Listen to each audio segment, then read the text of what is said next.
नमस्कार साथियों। बिहार शिक्षक भर्ती बीपीएससी टीआरई 4.0 के लिए 3000 प्रीवियस ईयर प्रश्नों की श्रृंखला में आप सभी का स्वागत है।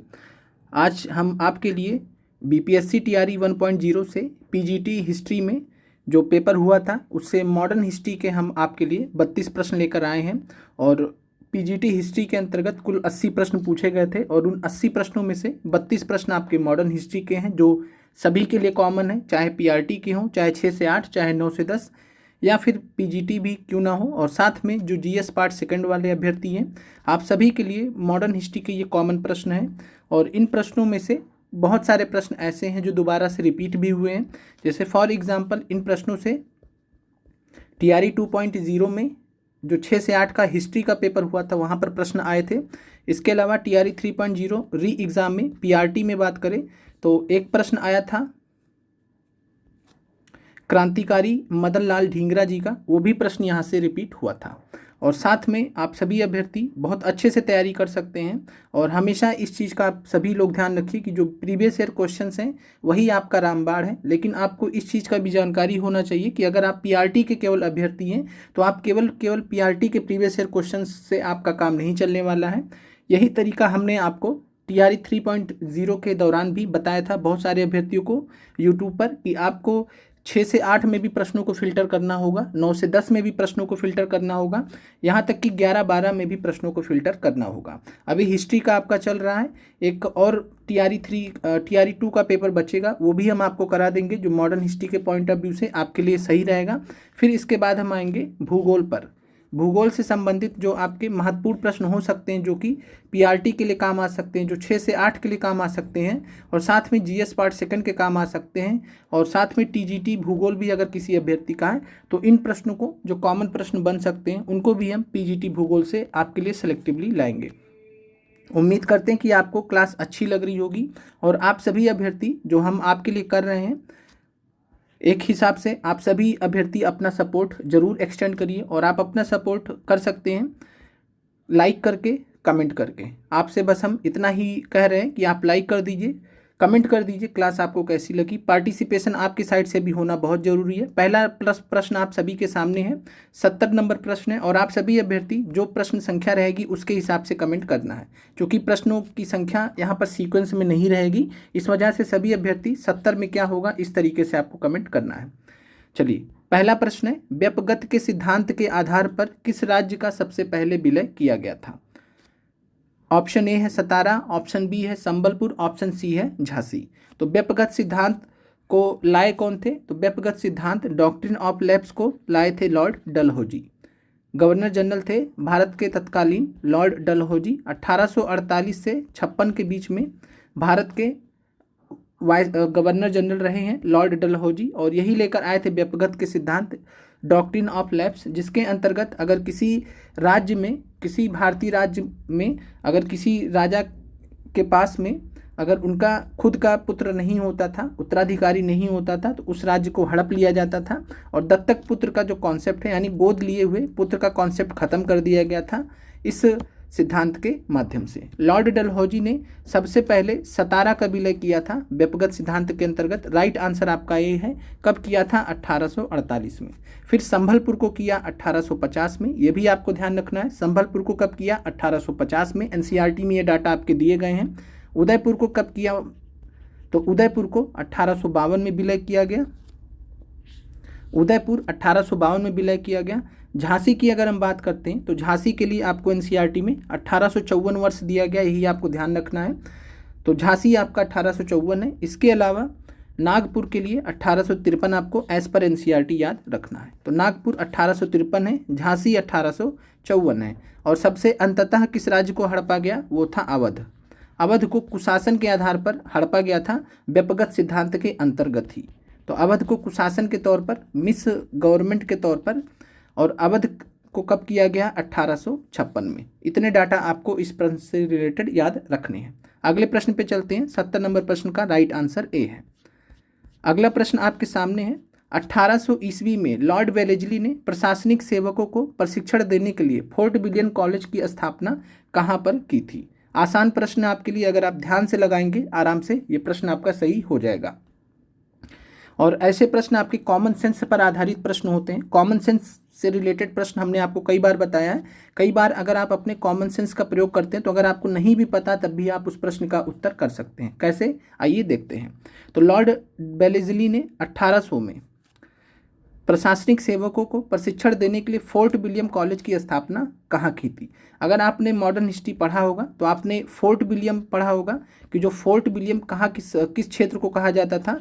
तो फोर्ट विलियम जो क्षेत्र था वो कलकत्ता वाले क्षेत्र को कहा जाता था। मतलब बंगाल में जो क्षेत्र, जिस क्षेत्र के अंतर्गत अंग्रेज रहते थे, ईस्ट इंडिया कंपनी रहती थी, फोर्ट बनाकर किलेबंदी करके, उसी को फोर्ट विलियम कहा जाता था। अब फोर्ट विलियम कॉलेज बनेगा तो क्या बम्बई में बनेगा, क्या दिल्ली में बनेगा? कोई चांस ही नहीं है। और मेन बात है कि 1800 चल रहा है और east India company, Lord Wellesley और ईस्ट इंडिया कंपनी कहाँ पर ये सेंटर्ड है? ये बंगाल में ही सेंटर्ड है। जब बंगाल में सेंटर्ड है तो ये कहाँ पर स्थापना हो सकती है? कलकत्ता में। इसको बोलते हैं हम कॉमन सेंस पर आधारित आपको प्रश्नों को सॉल्व करना है। ये होता है कॉमन सेंस। आप सभी अभ्यर्थियों को इस तरीके से भी प्रश्नों को सॉल्व करना है। कोई ज़रूरी नहीं कि आपको पता होगा आंसर, एग्जैक्ट आंसर, लेकिन आप अगर कॉमन सेंस का प्रयोग करेंगे ऐसे प्रश्न आपके सही हो जाएंगे। 71 नंबर प्रश्न का राइट आंसर आपका सी है।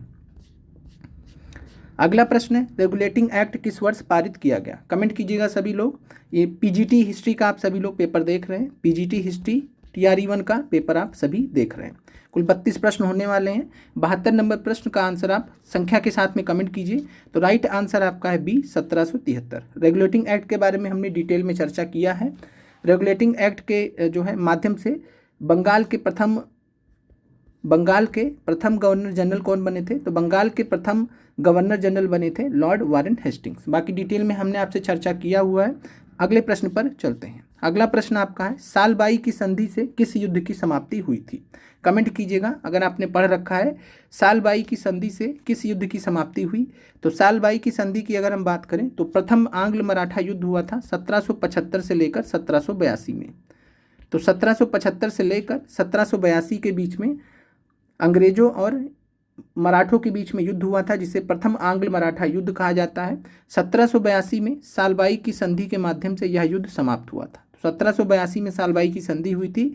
प्रथम आंग्ल मराठा युद्ध इस संधि से समाप्त हुआ था। तो राइट आंसर आपका हो जाएगा ए, सालबाई की संधि। किसके बीच में हुआ था? तो इस समय गवर्नर जनरल कौन थे भारत के? तो वारेन हेस्टिंग्स। वारेन हेस्टिंग्स के बीच में हुआ था। और किसके बीच में हुआ था? महादजी सिंधिया। मराठों की तरफ से महादजी सिंधिया और Warren Hastings east India company की तरफ से, इन दोनों के बीच में सालभाई की संधि हुई थी। द्वितीय आंग्ल मराठा युद्ध के बारे में थोड़ा जान लीजिए। 1802 से लेकर 1805 के बीच में द्वितीय आंग्ल मराठा युद्ध हुआ था। द्वितीय आंग्ल मराठा युद्ध किस संधि के माध्यम से शुरू हुआ था? तो बसीन की संधि के माध्यम से शुरू हुआ था। बसीन की संधि के माध्यम से शुरू हुआ था। 1802 में बसीन की संधि हुई थी। और ख़त्म कब हुआ था? तो देवगांव की संधि से। 1805 में देवगांव की संधि से समाप्त हुआ था। इसके अलावा जो तृतीय आंग्ल मराठा युद्ध है, आपसे पूछा जा सकता है तृतीय आंग्ल मराठा युद्ध जो कि 1817 से 18 के बीच में चला। तृतीय आंग्ल मराठा युद्ध के समय भारत के बंगाल के जो है गवर्नर जनरल कौन थे? तो तृतीय आंग्ल मराठा युद्ध के समय बंगाल के जो गवर्नर जनरल थे वो थे लॉर्ड हेस्टिंग्स। ध्यान रखिएगा, वारेन हेस्टिंग्स नहीं है, वो जा चुके हैं, ये दूसरे वाले हैं। तो लॉर्ड हेस्टिंग्स, इनको हम लॉर्ड हेस्टिंग्स के नाम से सामान्यतः जानते हैं। तो लॉर्ड हेस्टिंग्स ये जो है तृतीय आंग्ल मराठा युद्ध 1817-18 के दौरान थे। लॉर्ड वारेन हेस्टिंग्स कब थे? तो प्रथम आंग्ल मराठा युद्ध के दौरान। लॉर्ड वारेन हेस्टिंग्स से दोनों अंतर हैं, दोनों नाम में अंतर है, बार बार बता रहे हैं आपसे। तो लॉर्ड वारेन हेस्टिंग्स ये पहले गवर्नर जनरल थे बंगाल के, या फोर्ट विलियम सिंपली बोला जाता है। तो फोर्ट विलियम के पहले गवर्नर जनरल या बंगाल के पहले governor general Lord Warren Hastings के समय प्रथम आंग्ल मराठा युद्ध, लॉर्ड हेस्टिंग्स के समय में तृतीय आंग्ल मराठा युद्ध हुआ था। चलिए, 73 नंबर प्रश्न का राइट आंसर आपका ए है। अगला प्रश्न आपके सामने है, कलकत्ता मेडिकल कॉलेज की स्थापना किसके द्वारा की गई थी? 3 विकल्प आपके सामने हैं, चौथा पांचवा आपको मालूम है। कलकत्ता मेडिकल कॉलेज की स्थापना किसके द्वारा की गई थी? चलिए हिंट आपको दे देते हैं। कलकत्ता मेडिकल कॉलेज की जो स्थापना की गई थी भारत के प्रथम गवर्नर जनरल के द्वारा की गई थी। 28 जनवरी 1835 को 28 जनवरी 1835 को भारत के प्रथम गवर्नर जनरल, जिनका नाम था लॉर्ड विलियम बेंटिक, तो लॉर्ड विलियम बेंटिक के द्वारा किया गया था कलकत्ता मेडिकल कॉलेज की स्थापना, इसलिए आपका राइट आंसर 74 नंबर प्रश्न का क्या हो जाएगा, नन ऑफ दिस। तो 74 नंबर प्रश्न का राइट आंसर आपका हो जाएगा नन ऑफ दिस। अगले प्रश्न पे चलते हैं। किस एक्ट के द्वारा ईसाई मिशनरियों की गतिविधियों पर लगी रुकावटों को हटा दिया गया था? एलिमिनेशन कीजिएगा इस प्रश्न में, सभी लोग एलिमिनेशन कीजिएगा, एलिमिनेट करके हटा दीजिए। किस एक्ट के द्वारा ईसाई मिशनरियों की गतिविधियों पर लगी रुकावटों को हटा दिया गया था? तो आपने अगर पढ़ा होगा तो 1800 के बाद की घटना है, तो रेगुलेटिंग एक्ट 1773 का है, हटा दीजिए। पिट्स इंडिया एक्ट 1784 का है, ये भी हटा दीजिए, काम का नहीं है। 1793 भी नहीं है क्योंकि 1800 के बाद हुआ है, और ये कब हुआ है, 1813 के चार्टर एक्ट से। 1813 के चार्टर एक्ट ने क्या किया था, तो 1813 के चार्टर एक्ट ने ईसाई मिशनरियों को अलाउ कर दिया था भारत में ईसाई धर्म का प्रचार प्रसार करने के लिए। ईसाई मिशनरियों को अलाउ कर दिया था, परमिशन दे दी थी। तो एक हिसाब से ईसाई मिशनरियों की गतिविधियों पर लगी रुकावटों को हटा दिया गया था 1813 के चार्टर एक्ट से। अगेन 74 के बाद 75 नंबर प्रश्न का भी राइट आंसर आपका क्या हो जाएगा, नन ऑफ दिस। इसके अलावा 1813 का जो चार्टर एक्ट था, आपको ध्यान रखना 1813 का जो चार्टर एक्ट था, इसमें जो है चाय का व्यापार और चाइना के साथ में व्यापार, तो चाय और चीन के साथ के व्यापार को छोड़कर बाकी जो एकाधिकार थे कंपनी के वो समाप्त कर दिए गए थे, ये भी आपने पढ़ रखा होगा। इसके अलावा 1813 का जो चार्टर एक्ट है, इसके माध्यम से शिक्षा के लिए प्रतिवर्ष 1 लाख रुपए देने का बोला गया। तो शिक्षा के लिए 1 लाख रुपए प्रतिवर्ष बोला गया था 1813 के चार्टर एक्ट के माध्यम से। तो ये आपका क्लियर हो गया। 75 नंबर का राइट आंसर आपका नन ऑफ दीज है। अगले प्रश्न पे चलते हैं। वेदों की ओर वापस चलो का नारा किसने दिया था? तो वेदों की ओर लौटो या वेदों की ओर वापस चलो का नारा किसने दिया था? और यह प्रश्न आपका कम से कम 5 बार पूछा गया है बीपीएससी टीआरई में। टीआरई 1 से लेकर टीआरई 3 तक आप देखेंगे तो जीएस में कई बार रिपीट हुआ है। और यहाँ पर ये सबसे पहले इस प्रश्न की शुरुआत हुई है पीजीटी हिस्ट्री से। पीजीटी हिस्ट्री में पूछा गया, उसके बाद जीएस पार्ट सेकंड में यह प्रश्न बार बार आप देखते हैं यह पूछा जाता है। तो वेदों की ओर वापस चलो का जो नारा दिया था ये किसने दिया था? ये दिया था स्वामी दयानंद सरस्वती जी ने। तो 76 नंबर प्रश्न का राइट आंसर आपका ए हो जाएगा। और स्वामी दयानंद सरस्वती किसके लिए जाने जाते हैं? तो स्वामी दयानंद सरस्वती आर्य समाज की स्थापना के लिए जाने जाते हैं। आर्य समाज की स्थापना स्वामी जी ने कब किया था? स्वामी दयानंद सरस्वती ने 1875 में। कहाँ पर किया था? बम्बई में। आर्य समाज का पहला मुख्यालय कहाँ पर था? बम्बई में था। 1875 में बम्बई में आर्य समाज की स्थापना की थी स्वामी दयानंद सरस्वती जी ने। इसके अलावा आप सभी को ध्यान रखना है कि स्वामी दयानंद सरस्वती जी की प्रसिद्ध पुस्तक का क्या नाम है? सत्यार्थ प्रकाश। सत्यार्थ प्रकाश नाम से पुस्तक इन्होंने प्रकाशित की थी। कब प्रकाशित की थी? 1875 में ही। 1875 में आर्य समाज की भी स्थापना, 1875 में ही इनकी सत्यार्थ प्रकाश नामक पुस्तक भी प्रकाशित हुई थी। इसके अलावा स्वामी दयानंद सरस्वती जी का एक और नारा आपसे बीपीएससी टीआरई में पूछा गया है जीएस पार्ट में ही। क्या नाम है उस नारे का? भारत भारतीयों के लिए है। भारत भारतीयों के लिए ये नारा किसने दिया? याद आया होगा, ये हमने आपको कराया है प्रश्न। तो भारत भारतीयों के लिए है ये नारा भी दयानंद सरस्वती जी ने दिया है। इसके अलावा आपको यह नारा दूसरे तरीके से भी पूछा जा सकता है कि स्वराज्य भारतीयों के लिए भारत, स्वराज्य भारतीयों के लिए भारत, यह नारा किसने दिया? तो आंसर अगेन हो जाएगा भारतीयों के लिए भारत। स्वराज्य भारतीयों के लिए भारत, यह नारा भी दयानंद सरस्वती जी का है। वही भारत भारतीयों के लिए है, उसी को दूसरे शब्दों में स्वराज्य भारतीयों के लिए भारत। ये हरियाणा सिविल सर्विसेज में पूछा गया था। हरियाणा सिविल सर्विसेज में यह सवाल पूछा गया था। और इसके अलावा आपको यहाँ पर एक चीज़ और भी ध्यान रखनी है स्वामी जी से रिलेटेड, और वह क्या ध्यान रखी है कि सबसे पहले स्वराज्य के बारे में किसने चर्चा किया था? तो स्वराज्य के बारे में सबसे पहले अपनी पुस्तक सत्यार्थ प्रकाश में चर्चा किया था। स्वराज्य या स्वराज के बारे में, स्वराज्य या स्वराज के बारे में अपनी पुस्तक सत्यार्थ प्रकाश में स्वामी दयानंद सरस्वती जी ने चर्चा किया था स्वराज के बारे में। क्लियर है? आगे बढ़ते हैं। तो वेदों की ओर वापस चलो का नारा दयानंद सरस्वती जी का है। अगले प्रश्न पे चलते हैं। सत्यशोधक समाज की स्थापना किसके द्वारा की गई थी? कमेंट कीजिएगा, सत्यशोधक समाज की स्थापना किसके द्वारा की गई थी? ज्योतिबा राव फूले के द्वारा, रामास्वामी नायकर के द्वारा, नारायण गुरु के द्वारा। तो सत्यशोधक समाज की स्थापना ज्योतिबा राव फूले जी के द्वारा की गई थी। 77 में राइट आंसर ए है। और इनकी पुस्तक है जिसका नाम है गुलामगिरी। गुलामगिरी पुस्तक आपको इनका ध्यान रखना, बार बार पूछा जाता है।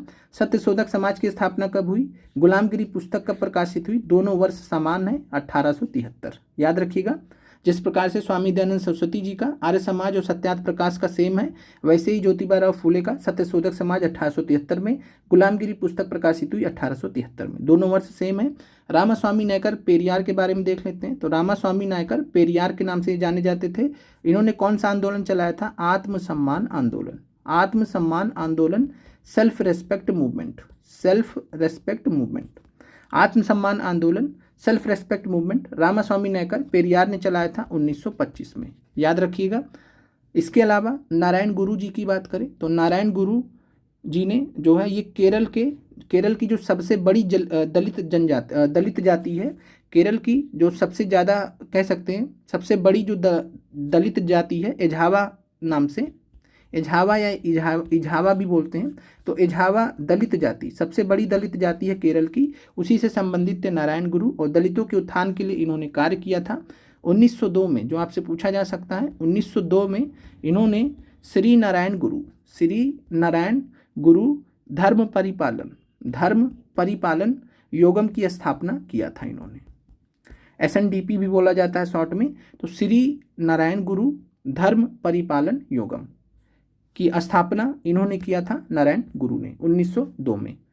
राइट आंसर 77 का ए है। आगे बढ़ते हैं। अगला प्रश्न है, इल्बर्ट बिल विवाद के समय वायसराय कौन था? चलिए, ये सब प्रश्न आपके आराम से हो जाने चाहिए। सब कुछ हमने आपको मॉडर्न हिस्ट्री की क्लास में चर्चा कर रखा है। इल्बर्ट बिल विवाद, जब हमने आपको वायसराय पढ़ाया था तो वहाँ पर हमने आपसे चर्चा किया था इन सभी के बारे में। इल्बर्ट बिल विवाद की बात करें तो इल्बर्ट बिल आया कब था? तो इल्बर्ट बिल को पेश किया गया था वर्ष 1883 में। इसको जो है 1883 में आया था, और 1883 में आया था तो लॉर्ड रिपन की बात करें तो 1880 से 84 के मध्य भारत के वायसराय थे। लॉर्ड कर्जन 1899 से 1905 के मध्य थे। लॉर्ड डफरिन 1884 से 88 के मध्य थे। तो आंसर आपका हो जाएगा लॉर्ड रिपन। इल्बर्ट बिल था क्या और इल्बर्ट बिल का विवाद हुआ क्यों था, तो ये भी आप समझ लीजिए। इल्बर्ट बिल में एक प्रावधान लेकर आया गया था जिसके वजह से बहुत बवाल हो गया था। प्रावधान क्या था? तो इल्बर्ट बिल में यह बोला गया था कि अगर कोई यूरोपीय व्यक्ति रहेगा, यानी यूरोपीय कोई लोग रहेंगे, यूरोपीय कोई व्यक्ति है, अगर उसका कोई मुकदमा है भारत में चल रहा है, भारतीय मतलब यूरोपीय लोग तो भारत में रह ही रहे थे, अंग्रेज के अलावा जितने भी यूरोपीय लोग रह रहे थे, यूरोप से कोई भी लोग अगर भारत में उस समय रह रहे थे, तो अगर मान लीजिए उन्होंने कुछ गलत काम किया, कुछ क्रिमिनल केस किया, कुछ भी किया, तो उनके ऊपर मुकदमा चलेगा। अब इल्बर्ट बिल ने क्या प्रावधान किया कि जो यूरोपीय लोग हैं इनका जो मुकदमा है भारतीय मजिस्ट्रेट भी सुन सकते हैं। भारतीय मजिस्ट्रेट यानी जो भारतीय जज हैं वो भी इन यूरोपीय लोग का मुकदमा सुन सकते हैं। अब इस पर क्या हुआ कि इसके वजह से जो गोरे लोग थे अंग्रेजी सरकार में, उन्होंने पूरी तरीके से इस बिल का विरोध कर दिया। बोला कि भारतीय मजिस्ट्रेटों को, भारतीय जजों को यूरोपीय लोग का मुकदमा का जो है ट्रायल करने का कोई अधिकार नहीं देना चाहिए, इससे गलत मैसेज जाएगा वगैरह वगैरह। तो ये सारी चीज़ें थी, इस वजह से इस बिल का विरोध हुआ था। लॉर्ड रिपन के समय में यह बिल आया था। लॉर्ड कर्जन डफरिन के बारे में हमने आपसे ऑलरेडी चर्चा कर रखा है। चलिए अगले प्रश्न पे चलते हैं। Poverty and un British rule in India किसके द्वारा लिखी गई है? 79 नंबर प्रश्न को आंसर बताइएगा। Poverty and un British rule in India किसके द्वारा लिखी गई है? सब कुछ हमने आपको पढ़ा रखा है। राइट आंसर है आपका दादा भाई नौरोजी। दादा भाई नौरोजी की यह पुस्तक कब प्रकाशित हुई है, यह भी आपको ध्यान रखना है। वर्ष है 1901। 1901 में poverty and un British rule in India दादा भाई नौरोजी जी के द्वारा लिखित पुस्तक है, जो कि प्रकाशित हुई थी 1901 में। इसके अलावा आपसे पूछा जा सकता है कि भारत में राष्ट्रीय आय की गणना करने का प्रथम प्रयास किसने किया था? तो भारत में राष्ट्रीय आय की गणना करने का प्रथम प्रयास किया था दादा भाई नौरोजी जी ने। दादा भाई नौरोजी जी को grand old man of India कहा जाता है, भारत के वयोवृद्ध व्यक्ति के रूप में। तो grand old man of India कहा जाता है, grand old man of India कहा जाता है दादा भाई नौरोजी को। और ये जो है बात करें तो ब्रिटेन की संसद में प्रथम जो है एमपी बने थे, प्रथम भारतीय थे जो एमपी बने थे, जिसके बारे में हमने आपसे चर्चा किया है। और इसके अलावा बात करें तो लंदन में रहकर इंग्लैंड में रहकर दादा भाई नौरोजी जी ने भारत के जो राजनीतिक मुद्दे थे उनको उठाने का सबसे पहला प्रयास भी स्टार्ट किया था। इनकी जो संस्था है, एक बार कमेंट कीजिएगा कि दादा भाई नौरोजी जी ने कौन सी संस्था की स्थापना की थी इंग्लैंड में और किस वर्ष की थी। 79 नंबर प्रश्न का राइट आंसर आपका सी है। अगले प्रश्न पर चलते हैं। 1909 में करजन वायली किसके हाथों मारा गया था। ये आपने TRE 3.0 री एग्जाम में पेपर में देखा था, PRT में यह सवाल पूछा गया था। तो इसलिए अब आपका यह जो है, अगर आपको किसी प्रकार का अविश्वास है कि PGT से प्रश्न आपका PRT में नहीं पूछा जा सकता, तो उस विश्वास को हटा दीजिए और इस विश्वास पर विश्वास कर लीजिए कि कहीं से भी आपका PRT से लेकर PGT तक का कहीं भी प्रश्न आपका सर्कुलेट हो सकता है। क्लियर है। चलिए, 1909 में करजन वायली किसके हाथों मारा गया था। करजन वायली की हत्या किस क्रांतिकारी ने की थी। राइट आंसर आपका है 80 में मदन लाल ढींगरा। 1909 वर्ष याद रखिएगा।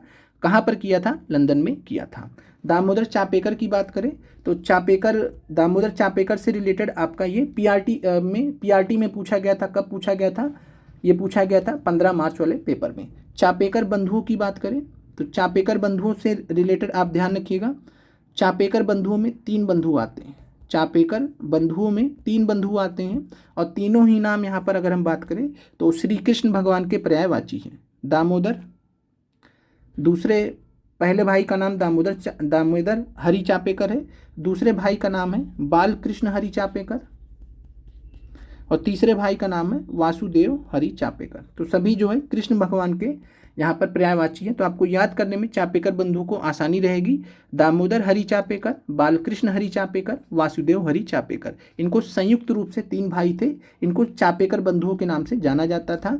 चापेकर बंधुओं ने जो है कांड को अंजाम दिया था, तो ये आपको ध्यान रखना है। 1897 में पूना के प्लेग कमिश्नर की हत्या की थी। पूना के प्लेग कमिश्नर की हत्या की थी।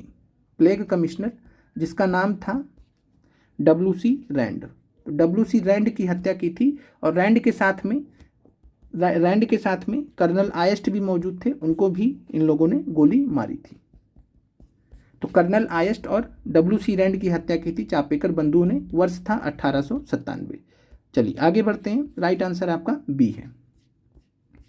अगला प्रश्न है, जालियांवाला बाग हत्याकांड किस दिनांक को हुआ था। 10 अप्रैल 1919 को, 11 अप्रैल 1919 को या 12 अप्रैल 1919 को। आपने इस चीज़ को नोटिस किया होगा कि BPSC कई बार आपसे क्या करता है, जो बहुत कॉमन प्रश्न होते हैं जिनको बारे में आपको पता ही होना चाहिए, उनके बारे में आपको विकल्प में नहीं देता है, वो नन ऑफ दीज में चला जाता है। कुछ ऐसा ही केस यहाँ पर आप देख रहे हैं। तो कई बार आपसे आसान प्रश्न पूछे तो जाते हैं, लेकिन आपको विकल्प में उत्तर नहीं दिया जाता है। ये एक सिंपल टैक्टिक्स होती है कि आसान प्रश्न को टफ बनाने की। अगर आपको ऑप्शन में 3 ऑप्शन में नहीं दिया रहेगा तो आपको थोड़ा सा दिमाग तो लगाना पड़ेगा। आप दोबारा से ऑप्शंस को चेक करेंगे कि क्या 13 अप्रैल है कि नहीं है, तो आप पाएंगे कि 13 अप्रैल तो कहीं नहीं है। तो आपका right answer none of these हो जाएगा। आसान प्रश्नों में BPSC ये टैक्टिक्स बहुत बार खेलता है। तो 81 नंबर प्रश्न का राइट आंसर आपका नन ऑफ दीज है। कब हुआ था, 13 अप्रैल 1919 को। जालियांवाला बाग हत्याकांड 13 अप्रैल 1919 को हुआ था। और कौन सा दिन इस दिन था, तो बैसाखी के दिन हुआ था। तो बैसाखी के दिन 13 अप्रैल 1919 को जालियांवाला बाग हत्याकांड हुआ था। जालियांवाला बाग हत्याकांड को अंजाम किसने दिया था, किसने ऑर्डर दिया था गोली मारने का। तो गोली मारने का ऑर्डर जो दिया था, इसका नाम था जनरल रेजिनॉल्ड डायर। नाम याद रखिएगा, कन्फ्यूजन हो सकता है। जनरल रेजिनॉल्ड डायर, जिसको शॉर्ट में जनरल डायर भी कहते हैं। इसके अलावा आपसे जो है TRE 4 में जहाँ तक है संभावना है आपसे पूछा जा सकता है कि किस क्रांतिकारी ने 13 मार्च 1940 को लंदन में माइकल ओ डायर की हत्या की थी। ये अलग है और जिन्होंने ऑर्डर दिया था गोली मारने का वो अलग है। तो माइकल ओ डायर, लंदन में माइकल ओ डायर की हत्या किसने की थी, तो शहीद उधम सिंह ने। तो उधम सिंह, और उधम सिंह के नाम से एक पिक्चर भी आई, अगर आप देखना चाहें तो देख सकते हैं। विकी कौशल जी ने बहुत अच्छा रोल प्ले किया था उधम सिंह का। तो उधम सिंह ने 1940 में 13 मार्च 1940 में लंदन में जाकर माइकल ओ डायर को हत्या कर दिया था। माइकल ओ डायर किस लिए जिम्मेदार थे, तो ये पंजाब के गवर्नर थे। जब जालियांवाला बाग हत्याकांड घटित हुआ है तो ये पंजाब के गवर्नर थे। और ऐसा माना जाता है कि जालियांवाला बाग हत्याकांड को जब जनरल रेजिनॉल्ड डायर ने अंजाम दिया था, तो परमिशन किससे लिया था? पंजाब के गवर्नर से, जो गवर्नर रहा होगा पंजाब का। तो इसलिए 13 मार्च 1940 को लंदन में माइकल ओ डायर को की हत्या की थी उधम सिंह ने। ये आपको क्लियर हो गया होगा। आगे बढ़ते हैं। 81 नंबर प्रश्न का right answer none of these है। अगला प्रश्न है, भारतीय राष्ट्रीय कांग्रेस ने अपने किस अधिवेशन में पूर्ण स्वराज की प्राप्ति को अपना लक्ष्य घोषित किया था? अगेन वैसा ही टैक्टिक्स बीपीएससी ने फिर से अपनाया है। जैसा कि हमने बताया, बीपीएससी क्या करता है, आपको प्रश्न के उत्तर जो है ऑप्शंस में हटा देगा। अगर आसान प्रश्न देगा तो प्रश्न के उत्तर आपको ऑप्शन से हटा देगा। तो आपको मालूम है, ना तो नागपुर है, ना तो गुवाहाटी है, ना कलकत्ता है, कौन सा है? लाहौर अधिवेशन। लाहौर अधिवेशन में पूर्ण स्वराज की प्राप्ति को अपना लक्ष्य घोषित किया था भारतीय राष्ट्रीय कांग्रेस ने। लाहौर अधिवेशन कब हुआ था? 1929 में। अध्यक्ष कौन थे? जवाहरलाल नेहरू जी। तो राइट आंसर आपका इस प्रश्न का भी क्या है? None of this. तो हमेशा इस चीज़ को ध्यान रखिए, अगर आपसे आसान प्रश्न पूछा जाता है तो विकल्प में नहीं भी दिया जा सकता है, तो इसलिए आपको विकल्पों को बहुत अच्छे से प्रश्न आपको करना होता है। और आप सभी अभ्यर्थी प्रश्न कभी भी, कई बार आप अपनी नॉलेज से भी गलती कर जाते हैं, कई बार आप प्रश्न अच्छे से नहीं पढ़ते हैं, कई बार आप ऑप्शंस अच्छे से नहीं पढ़ते हैं। तो ये चीज़ आप जो है एक अपने हैबिट में लाइए, प्रश्न को बहुत अच्छे से पढ़ना है, सिंसियरली पढ़ना है। सिंसियरली पढ़ने का मतलब है कि प्रश्न पढ़ नहीं गए, प्रश्न को आपने समझा भी। जब आपने पढ़ा कि पूर्ण स्वराज की प्राप्ति को अपना लक्ष्य घोषित किया, तुरंत आपके दिमाग में आया कि हाँ ये लाहौर अधिवेशन है। ऐसा नहीं होना चाहिए कि आपने पढ़ लिया, आपको दिमाग में ही नहीं आ रहा कि कौन किस अधिवेशन की बात की जा रही है। तो इस चीज़ का आप लोग ध्यान रखना है, प्रश्न बहुत अच्छे से पढ़ना है। जितना कंसंट्रेशन अभी आप इस क्लास में लगा रहे हैं, एक हम एग्जाम्पल दे रहे हैं, जितना कंसंट्रेशन अभी आप इस क्लास में लगा रहे हैं, इतने ही कंसंट्रेशन से अगर आप अपने प्रश्नों को सॉल्व करेंगे, हम आपसे गारंटी देते हैं कि आप 10 एक्स्ट्रा प्रश्न सही करके आएंगे। चाहे आप किसी टेस्ट में दीजिए, कहीं भी दीजिए, अगर आप इतना ही ध्यान से प्रश्नों को अटेम्प्ट करेंगे, 10 से ज़्यादा प्रश्न आप एक्स्ट्रा सही करके आएंगे, जो अदरवाइज गलत कर देते हैं। और प्रश्नों के गलत होने का सबसे बड़ा कारण होता है कि आप सही से प्रश्नों को पढ़ते नहीं हैं। तो 82 नंबर प्रश्न का भी राइट आंसर आपका नन ऑफ दीज है। अगले प्रश्न पे चलते हैं। किस दिनांक को नेताजी सुभाष चंद्र बोस ने स्वतंत्र भारत की अस्थायी सरकार बनाई थी? सोचिए, ये पीजीटी हिस्ट्री का प्रश्न है और यहाँ से डायरेक्ट प्रश्न आपका आया था टीआरई 3.0 में 15 मार्च वाले पेपर में। जो पेपर लीक हुआ था आप वहाँ पर देखेंगे पीआरटी वाले पेपर में। तो पीआरटी वाले पेपर में यह प्रश्न रिपीट किया गया। आपसे पूछा गया था किस स्थान पर बनाया गया, प्रश्न तो वही है।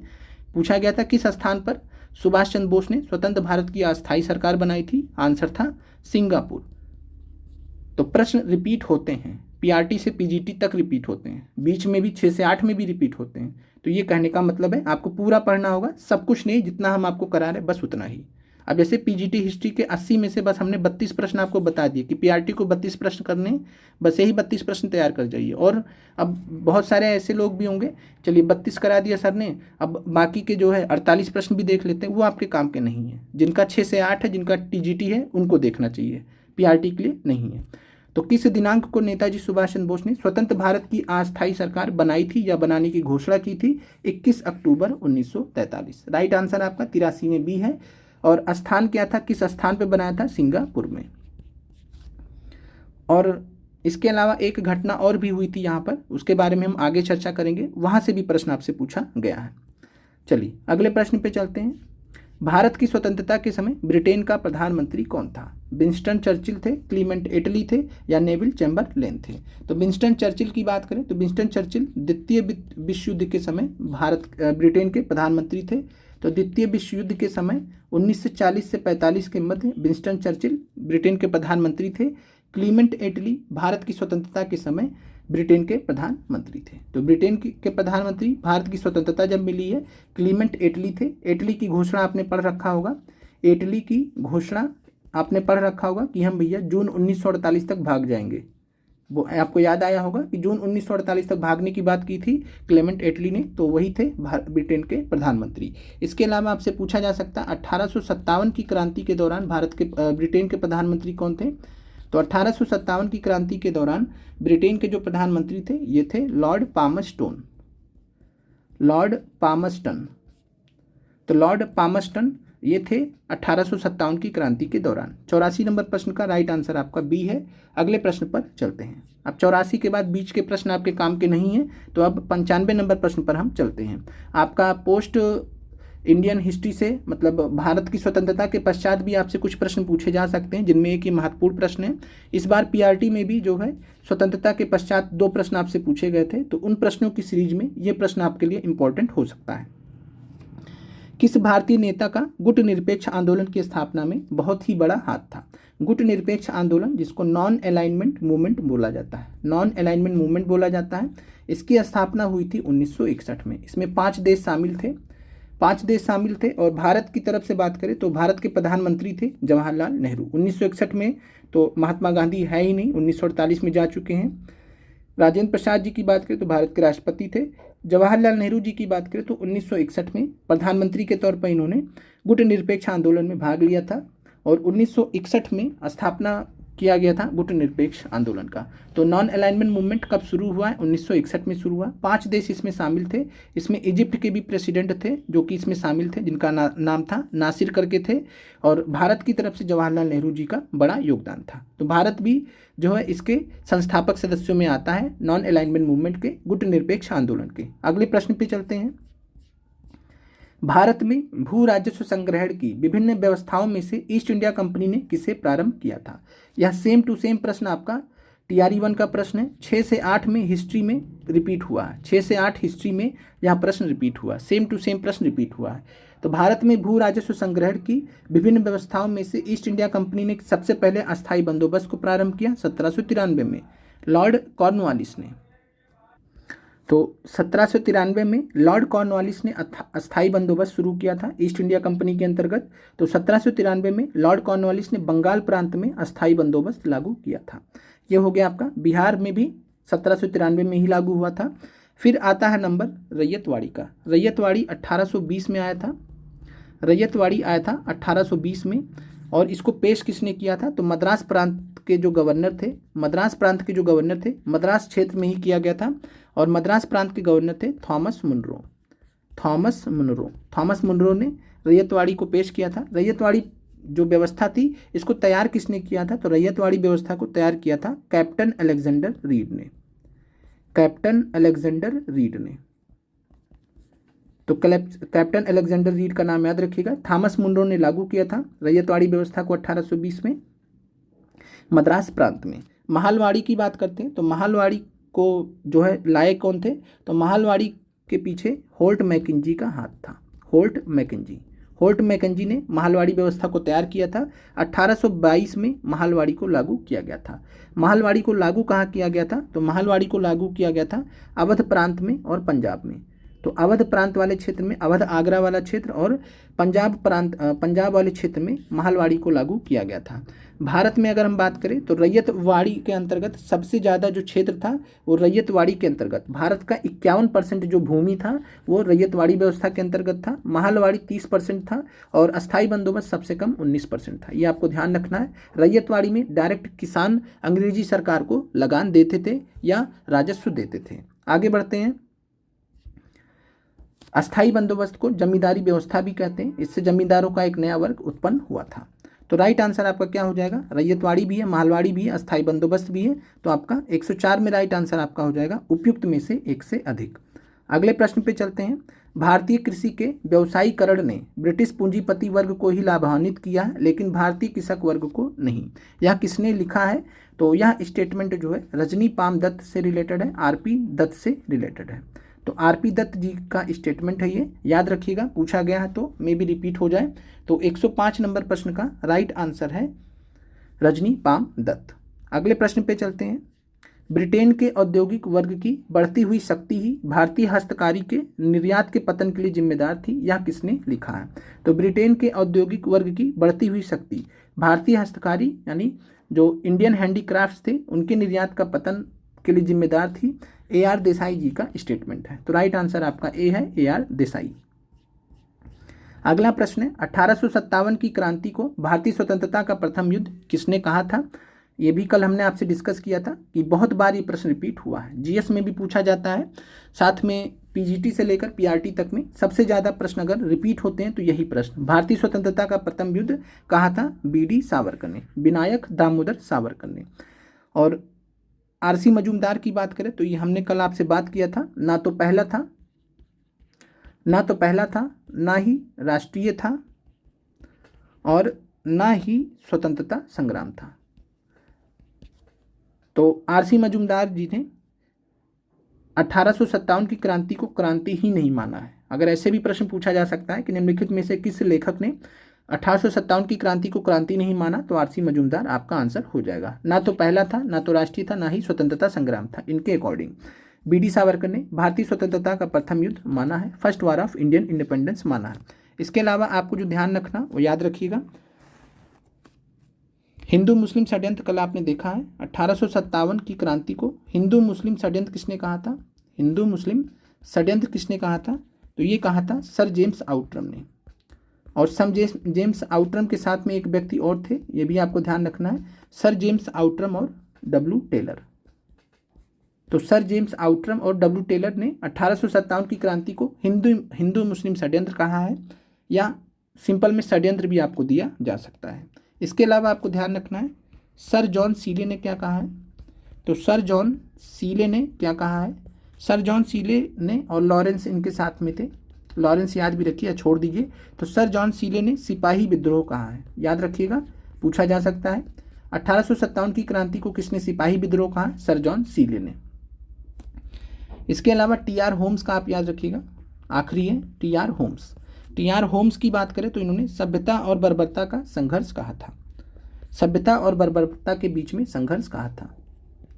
सभ्यता और बर्बरता के बीच संघर्ष के रूप में 1857 की क्रांति को डिनोट किया था। चलिए आगे बढ़ते हैं 108 नंबर प्रश्न पर। भारतीय युवकों को किसका संदेश था? शक्तिशाली और निडर बनो। तो अगर आपने इस प्रश्न को आराम से कर जाएंगे, अगर आपने उस भारतीय महापुरुष के कोट्स अगर आपने पढ़े होंगे, उस भारतीय महापुरुष के कोट्स अपने बहुत सारे दीवालों पर भी लगाते हैं, अपने कमरों में भी सजाते हैं, और ये कोई और अन्य नहीं थे, हमारे स्वामी विवेकानंद जी थे।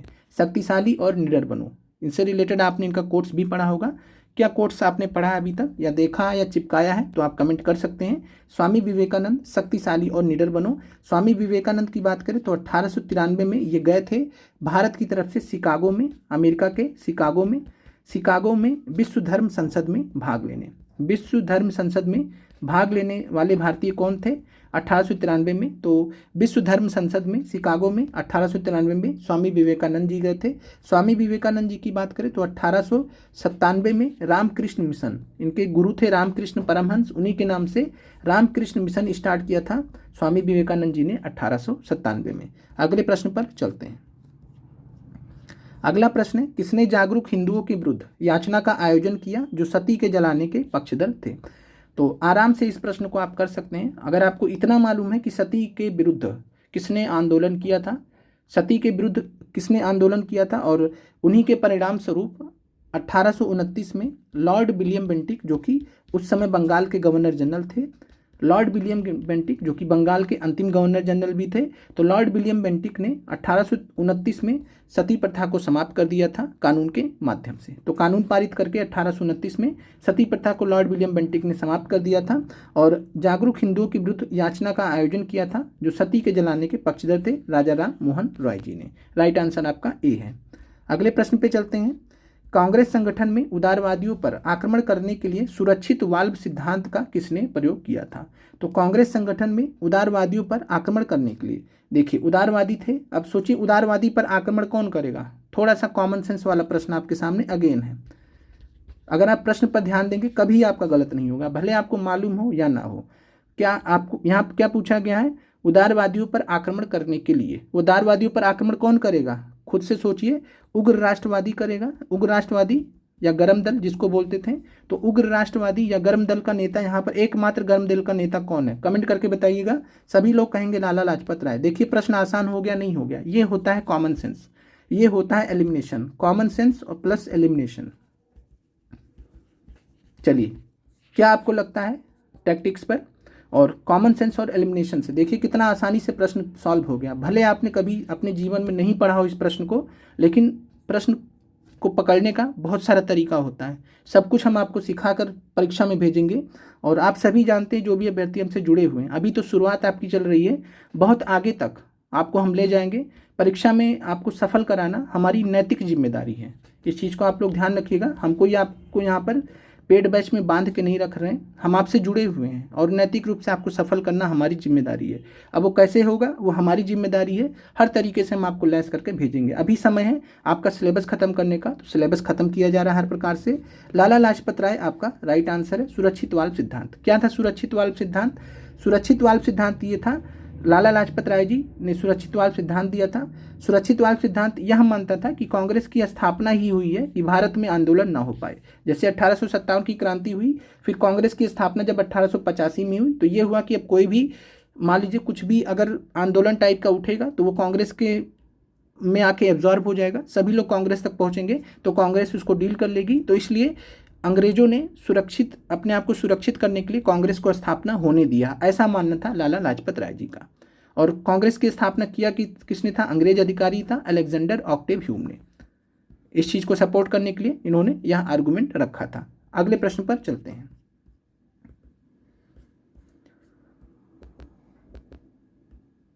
बाकी आपको पता है व्योमेश चंद्र बनर्जी कांग्रेस के प्रथम अध्यक्ष थे, बदरुद्दीन तैयब जी कांग्रेस के प्रथम मुस्लिम अध्यक्ष थे। चलिए अगले प्रश्न पे चलते हैं। किसने कहा बंगाल विभाजन के बाद ही भारत में वास्तविक जागरूकता आई थी? चलिए आपने कहीं से भी पढ़ा, कुछ भी पढ़ा, अगर प्रीवियस ईयर क्वेश्चंस आपने नहीं पढ़ा, अचानक से प्रश्न आपके सामने आएगा, आप गलत कर बैठेंगे। आराम से इस प्रश्न को भी आप आराम से एलिमिनेट करके भी कर सकते हैं। बंगाल विभाजन के बाद ही भारत में वास्तविक जागरूकता आई। एलिमिनेशन नंबर 1, क्या राजा राम मोहन राय बंगाल विभाजन के समय थे भी? आप कहेंगे नहीं, 1835 तक इनका देहांत हो जाता है, तो राजा राम मोहन राय तो हो ही नहीं सकते। BM मालाबाड़ी की बात करते हैं, BM मालाबाड़ी जी का बंगाल विभाजन से रिलेटेड आपने कुछ देखा, कहीं नाम भी सुना, नहीं सुना है? फिर तीसरे विकल्प पे आ जाइए, बापू पर। महात्मा गांधी, महात्मा गांधी ऐसी शख्सियत हैं जिन्होंने बंगाल विभाजन पे बहुत सारे स्टेटमेंट दिए हैं, तो इसलिए बंगाल विभाजन के बाद ही भारत में वास्तविक जागरूकता आई। राइट आंसर है महात्मा गांधी। चलिए, स्वदेशी आंदोलन को स्वराज की आत्मा किसने कहा था? स्वदेशी आंदोलन को स्वराज की आत्मा किसने कहा था? तो स्वदेशी आंदोलन को स्वराज की आत्मा किसने कहा था? महात्मा गांधी जी ने। अब यहाँ पर कुछ अभ्यर्थी ऐसे होंगे जो कंफ्यूज होंगे, कहेंगे सर उस समय तो महात्मा गांधी दक्षिण अफ्रीका में थे, तो कैसे कह दिए? अरे बाद में कहें, क्या दिक्कत है उसमें? कभी भी कह सकते हैं, ठीक है। महात्मा गांधी इसलिए नहीं है क्योंकि महात्मा गांधी ने भारत के इतिहास को अच्छे से एनालाइज किया, भारत का जो मूवमेंट चल रहा था उसको अच्छे से एनालाइज किया, और वाकई में जो बंगाल विभाजन के फलस्वरूप जो स्वदेशी आंदोलन चला था उससे महात्मा गांधी बहुत ज़्यादा प्रेरित हुए थे, बहुत ज़्यादा प्रभावित भी हुए थे। और जो स्वदेशी और बॉयकॉट, पहली बार आपने पढ़ा होगा, स्वदेशी और बॉयकॉट, स्वदेशी और बॉयकॉट सबसे पहले किस आंदोलन में झलका था? स्वदेशी आंदोलन में। और इसी स्वदेशी और बॉयकॉट को किसने इस्तेमाल किया? महात्मा गांधी जी ने। क्लियर है? अगले प्रश्न पर चलते हैं। किस कांग्रेस अधिवेशन में यह निर्णय लिया गया कि प्रत्येक वर्ष 26 जनवरी को स्वतंत्रता दिवस मनाया जाएगा? चलिए देखिए, आसान प्रश्न आपके सामने है। लाहौर अधिवेशन से दो प्रश्न आपको दे दिए गए हैं, तो 112 नंबर प्रश्न का राइट आंसर आपका सी है। अब इसमें ज़्यादा कुछ डिस्कस करने की जरूरत हमें लगती नहीं है, हमें मालूम है कि आप हमसे जुड़े हुए हैं, पढ़ रहे हैं, सब कुछ आपको इस फैक्ट के बारे में पता है। तो 26 जनवरी को स्वतंत्रता दिवस मनाए जाने का फैसला लाहौर अधिवेशन 1929 के दौरान लिया गया था, और अध्यक्ष कौन थे? जवाहरलाल नेहरू जी। अगले प्रश्न पे चलते हैं। ब्रिटिश सरकार को उखाड़ फेंकने के लिए किसने एक हिंसात्मक भूमिगत आंदोलन को संगठित किया था? इस प्रश्न की पृष्ठभूमि है 1942 का भारतीय छोड़ो आंदोलन, भारत छोड़ो आंदोलन। भारत छोड़ो आंदोलन के दौरान जब महत्वपूर्ण भारतीय नेताओं को गिरफ्तार कर लिया गया था, उसके बाद भूमिगत रूप से आंदोलन को प्रेरित किया था जयप्रकाश नारायण जी ने, श्री राम मनोहर लोहिया जी ने, अरुणा आसफ अली भी इसमें एक्टिव थी। तो राइट आंसर आपका हो जाएगा उपयुक्त में से एक से अधिक। एक मूवी आई थी जो रेडियो संचालित किया था, उषा मेहता जी ने रेडियो संचालित किया था 1942 भारत छोड़ो आंदोलन के दौरान, उषा मेहता जी ने। उषा मेहता पे एक मूवी आई थी, आप उसे जरूर देखिएगा। सारा अली खान ने उषा मेहता का बहुत ही ज़बरदस्त रोल प्ले किया है, और उषा मेहता रेडियो संचालित करती थी भारत छोड़ो आंदोलन के दौरान। जयप्रकाश नारायण जी ने आज़ाद दस्ता की स्थापना की थी, याद होगा आपको, आज़ाद दस्ता की स्थापना की थी भारत छोड़ो आंदोलन के दौरान। राम मनोहर लोहिया एक्टिव थे, भूमिगत आंदोलन को लीड कर रहे थे, नेतृत्व प्रदान कर रहे थे। श्रीमती अरुणा आसफ अली भी इससे जुड़ी हुई थी। श्रीमती अरुणा आसफ अली ने ही बात करें तो जो है जो भारत का झंडा था, भारत का जो तिरंगा झंडा था उसको फहराया था, कहाँ पर? ग्वालियर टैंक मैदान में। तो जब कार्रवाई हो रही थी क्रांतिकारियों के ऊपर या आंदोलनकारियों के ऊपर, तो भारत का तिरंगा फहराया था श्रीमती अरुणा आसफ अली ने। और इनको जो है grand old lady of India बोला जाता है, grand old lady of India बोला जाता है। ग्रांड ओल्ड मैन थे Dadabhai Naoroji, grand old lady Shrimati Aruna Asaf Ali. तो राइट आंसर आपका इस प्रश्न का डी है, एक से अधिक। अगले प्रश्न पे चलते हैं। किसने मुसलमानों को विद्रोह करने के लिए काफ़ी कमज़ोर माना और मुसलमान संप्रदाय के प्रति सरकारी दृष्टिकोण में परिवर्तन की हिमायत की थी? इस व्यक्ति, इनसे आंसर जो रिलेटेड है, हमने उनको आपका पुस्तक का नाम पढ़ाया हुआ है, याद कर लीजिएगा किसके बारे में हमने आपको पढ़ाया हुआ है। तो डब्ल्यू हंटर की पुस्तक हमने आपको पढ़ाया हुआ द इंडियन मुसलमान्स। तो द इंडियन मुसलमान्स में डब्ल्यू हंटर ने वकालत किया था कि मुसलमानों को विद्रोह करने के लिए कमज़ोर माना था और मुसलमान संप्रदाय के प्रति सरकारी दृष्टिकोण में परिवर्तन की हिमायत की थी। इनको था कि मतलब सरकार को जो है मुसलमानों के करीब जाना चाहिए, उनको अपने करीब लाना चाहिए वगैरह वगैरह। तो डब्ल्यू हंटर द इंडियन मुसलमान्स नाम की इनकी पुस्तक है, याद रखिएगा। अगले प्रश्न पे चलते हैं। 64 दिन की भूख हड़ताल के बाद जेल में जतिन दास की मृत्यु हुई थी। किस भारतीय नेता ने जतिन दास की प्रशंसा की थी? तो 64 दिन की भूख हड़ताल के बाद जेल में जतिन दास की मृत्यु हो गई थी। ये भी आपसे पूछा जा सकता है किस क्रांतिकारी की मौत हुई थी? तो जतिन दास की। 64 दिन की भूख हड़ताल की थी इन्होंने। और भारतीय नेता ने जतिन दास की प्रशंसा की थी, वो थे जवाहरलाल नेहरू जी ने। इसके अलावा बात करें तो जवाहरलाल, आराम से यहाँ पर भी आप एलिमिनेशन कर सकते थे। तो जवाहरलाल नेहरू यहाँ पर आपका राइट आंसर है। अगले प्रश्न पर चलते हैं। किसने आज़ाद हिंद फौज की कमान संभाली और दिल्ली चलो की प्रसिद्ध जो है घोषणा दिया था? तो आप सभी को मालूम है आज़ाद हिंद फौज की स्थापना किसने की थी?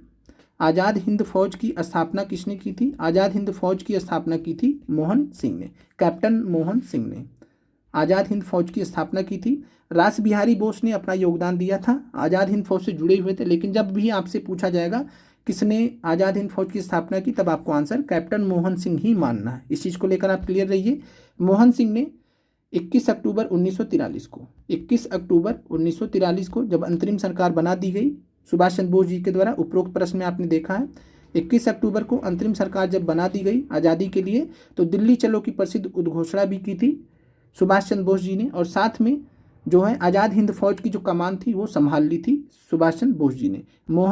कैप्टन मोहन सिंह ने 21 अक्टूबर 1943 को आज़ाद हिंद फौज की जो कमान थी वो नेताजी सुभाष चंद्र बोस जी को सौंप दी थी। तो राइट आंसर यहाँ पर आपका 116 में नन ऑफ दीज है। आसान प्रश्न था एक हिसाब से, इसीलिए विकल्प में नहीं है उत्तर। ये टैक्टिक्स भी आपने देखा यहाँ पर। चलिए, भारतीय संघ के साथ भारतीय राज्यों के एकीकरण में किसने महत्वपूर्ण भूमिका निभाई? तो देखिए, आज़ादी के बाद का जो इतिहास है उससे रिलेटेड एक और प्रश्न है जो महत्वपूर्ण आपके लिए, वैसे भी आपको मालूम होना चाहिए। भारतीय संघ के साथ में भारतीय राज्य के एकीकरण में सबसे महत्वपूर्ण भूमिका जो निभाई थी भारत के प्रथम गृह मंत्री जो थे सरदार वल्लभ भाई पटेल। राइट आंसर आपका ए है।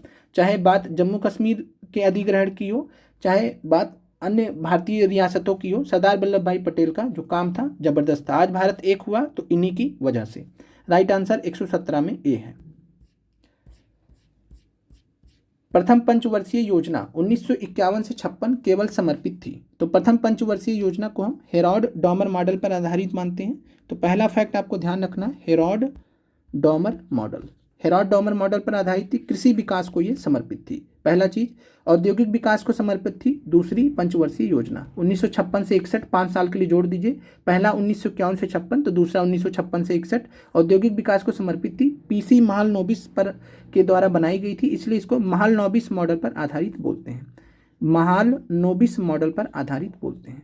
तो महालनोबिस मॉडल पर आधारित थी औद्योगिक विकास 1956 से 61। दूसरी पंचवर्षीय योजना, पहली पंचवर्षीय योजना हेरोल्ड डॉमर मॉडल पर आधारित थी, कृषि विकास से ये जुड़ी हुई थी। अगले प्रश्न पे चलते हैं। हमारे जीवन से एक प्रकाश चला गया है और अब चारों तरफ अंधेरा ही अंधेरा है। राष्ट्रपिता अब नहीं रहे। महात्मा गांधी की मृत्यु पर ये शब्द किसने कहे हैं? कमेंट कीजिएगा। आखिरी प्रश्न है आज का। तो हमारे जीवन से एक प्रकाश चला गया है, चारों तरफ अंधेरा ही अंधेरा है और अब महात्मा गांधी या राष्ट्रपिता नहीं रहे हैं। तो महात्मा गांधी की मृत्यु पर ये शब्द कहे थे जवाहरलाल नेहरू जी ने। जवाहरलाल नेहरू जी महात्मा गांधी के बहुत करीब थे।